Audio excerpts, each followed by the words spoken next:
This video presents a review on the biological properties of copper-doped biomaterials for orthopedic applications, specifically focusing on antibacterial, angiogenic, and osteogenic aspects. The original article was published in Acta Biomaterialia in 2020.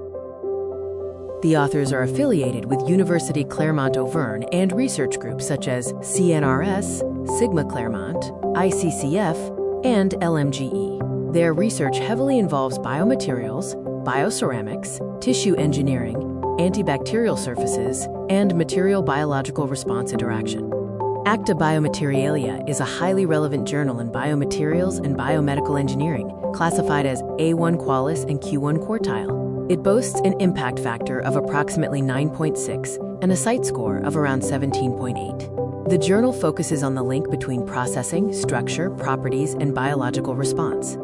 The video structure will cover the clinical problem, copper-doped biomaterials, antibacterial activity, angiogenesis, osteogenesis, and finally, limitations and challenges. The main clinical problem is implant-associated infection, which can lead to orthopedic infection, biofilm formation, tissue necrosis, failure, and often requires costly surgical revision. Infection control is critical in synthetic bone substitute implantation. Biofilm dynamics involve a race for the surface. It starts with bacterial adhesion, followed by colonization and the secretion of an extracellular polymeric matrix. This leads to antibiotic resistance, as the biofilm isolates bacteria from the environment, making traditional systemic prophylaxis ineffective. Traditional biomaterials are often bioinert, lack intrinsic antibacterial activity, and only offer passive regeneration. The ideal functional biomaterial, however, should be multifunctional, locally bactericidal to overcome resistance, and possess osteo- or angiogenic properties. The review focuses on copper-doped biomaterials, evaluating their capacity for antibacterial effects, preventing and eradicating biofilms, angiogenic stimulation for vascular network formation, and tissue engineering for osteogenic activation and bone regeneration. Research on copper-doped biomaterials has seen a significant increase over the years. Data from the Web of Science shows a rise from a few articles in the 1960s to over 1,800 in 2019, reflecting growing interest in this field. Specifically focusing on the biological aspects, antibacterial, osteogenic, or angiogenic, of copper-doped biomaterials, there is also a clear upward trend in the number of publications, highlighting its increasing relevance. Copper's unique multifunctionality is linked to its redox cycling between cupric, Cu2+, cuprous, Cu+, and metallic, Cu0 states. This dynamic process, involving reduction, oxidation, and constant instability, is key to its biological activity and cellular stress mechanisms. Copper's antibacterial potential is due to oxidative stress, Rho-S generation via Fenton reaction, and direct DNA damage. Its angiogenic and osteogenic potential stems from being an essential enzyme cofactor and actively stimulating the proliferation of endothelial cells and osteoblasts. Copper-doped biomaterials are categorized into various classes.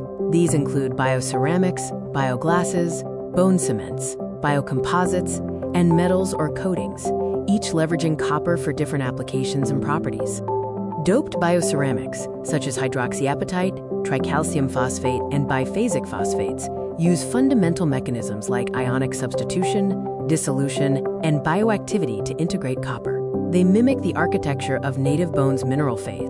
Doped bioglasses include bioactive and mesoporous glasses. Their mechanisms involve rapid degradation and explosive ionic release in the amorphous network, instant ionic exchange with surrounding biological fluids, and apatite formation inducing strong bone bonding.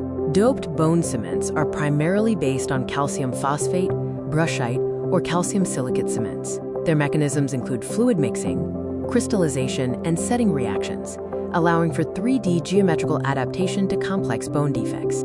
Copper is incorporated into high load-bearing alloys like titanium, stainless steel, and cobalt chrome molybdenum. Coatings of calcium metasilicate Cu, or HAPU, are also used to functionalize surfaces against bacterial colonization while supporting mechanical load. The general antibacterial mechanism of copper involves 4 steps. First, copper ions are released from the active biomaterial. Second, cationic interaction damages the bacterial membrane, leading to a loss of critical cytoplasmic content. Third, Copper generates reactive oxygen species, or ROS, causing lethal oxidative stress. Finally, it results in DNA fragmentation and irreversible rupture of the helical structure, leading to bacterial death. ROS generation is driven by the Fenton reaction, where cuprous ions react with hydrogen peroxide to produce cupric ions and hydroxyl radicals. This process leads to oxidative stress, lethal imbalance, and indiscriminate oxidative damage to biomolecules. Structural damage caused by copper includes protein inactivation through SH group blocking, membrane integrity loss leading to cytoplasmic leakage, helix disorganization, and DNA fragmentation, which destroys the replication capacity.